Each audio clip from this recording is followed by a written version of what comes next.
I am taking the Anastasia Beverly Hills Brow Wiz in Soft Brown. This has been my go-to brow shade, and what I do is I just do little hair-like motions throughout the brow until I get the intensity that I like.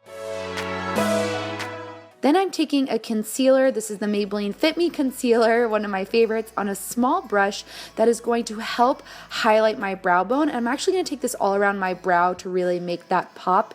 I find that it makes a huge difference, and I'm also going to carry it down to my lid and then set it with a little bit of translucent powder before we go in with our eyeshadows. For the eyeshadows today, I'm using the Morphe 350 palette, one of my favorite purchases this fall, and I'm taking a combination of two warm crease shades, and I'm focusing that into my crease in a rainbow shape with a MAC 217 brush, and you just want to blend it back and forth until you feel like you can't see any harsh edges. Now I'm taking a deeper warm tone shade in the palette, and we're going to deepen up that crease with the same brush just a little bit, but here the only difference is I'm focusing it mostly in the crease. I'm not really blending it upward or downward. It's going to be just a little bit stronger, focused right into the socket of the eye.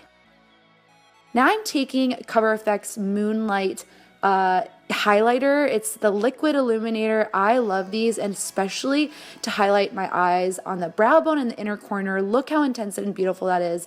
It is a great highlight. I'm taking a darker shade that's going to go on the outer corner of my eyes, and I really take my time on this step because it is a very pigmented shade. So I took a fresh 217 brush and I'm going to focus it on the outer corners of the eyes. Here, one of my favorite tips is to use a makeup wipe because of all the fallout, and you get a really nice crisp edge by doing this. I'm taking some full coverage concealer. This is the MAC Studio Finish Concealer. I'm going to just cancel out that lid space, and this is going to help for when we go in with our next eyeshadow color. It's going to really help with a glittery eyeshadow color to grip onto the lid. So you just want to take your time with a flat brush to pack that on to our lids. Here I'm going to take this really shimmery shade that also comes in the same palette and going to pack that on top of that cream concealer, and it's going to really pop. And you can even wet your brush for this part if you want it to have an even more metallic effect. So I'm just staying where I applied that concealer. If you guys have been watching my tutorials recently, I've been really enjoying using Scotch tape on the outside of my eye up to the edge of my eyebrow to create my winged liner. And here I'm using the Inglot Gel Liner in number 77, a really great inky black that does not move. I highly recommend this eyeliner. And I'm just going to create a winged line until the thickness I desire. So I wanted it pretty dramatic for this look, and I love that Scotch tape. It does not allow me to get on the outside. Look how crisp that line is every single time. I just love it. I'm going to go in with one of my favorite full coverage concealers. This is by MAC, and it's the Studio Finish Concealer. And as you can see, I'm really pressing onto the areas where I want coverage, which is, for me, my acne scarring on the sides of my face, and I just push it in so that it gives maximum coverage. And here I'm going to also take a full coverage foundation that I've been loving for my acne scarring. It is the Dermablend Liquid Smooth Foundation. I'm going to place it first and then press it in with a damp beauty blender sponge. It's really going to help maximize the coverage when you press it into the skin rather than wiping it around so that it really packs on the coverage. Here I'm taking also that Studio Finish concealer underneath the eyes. I am doing a full coverage look here today, so again, you can do this, but a more toned down version if you use a more sheer coverage concealer. So I place that first, and then I'm using to brighten my Maybelline Fit Me concealer in the shade Light.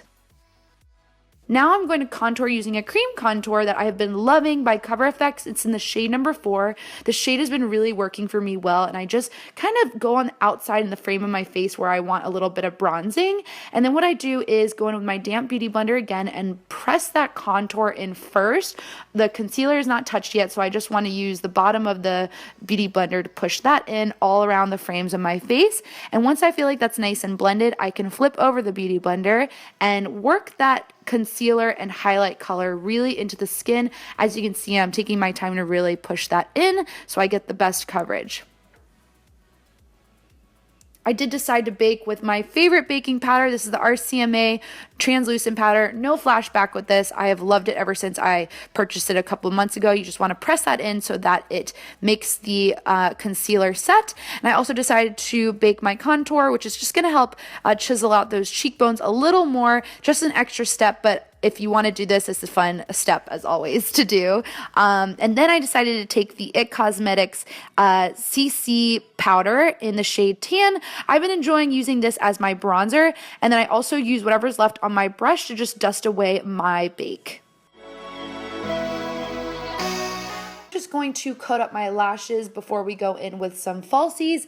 And the falsies today I am using are House of Lashes Temptress. I've worn these a couple times now. They are awesome eyelashes, guys, if you're looking for a new pair. They really hold up beautifully, and I just love this style in particular.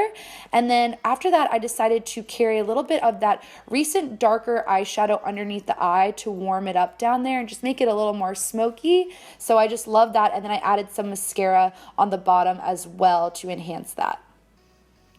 Now I decided to finish off the look with a very dark lip by Kat Von D, one of my favorite liquid lipstick lines, and this is Exorcism, a very beautiful color for the fall and winter, and it just does not move throughout the day, and I recommend using a little brush to get those edges for using liquid lipstick.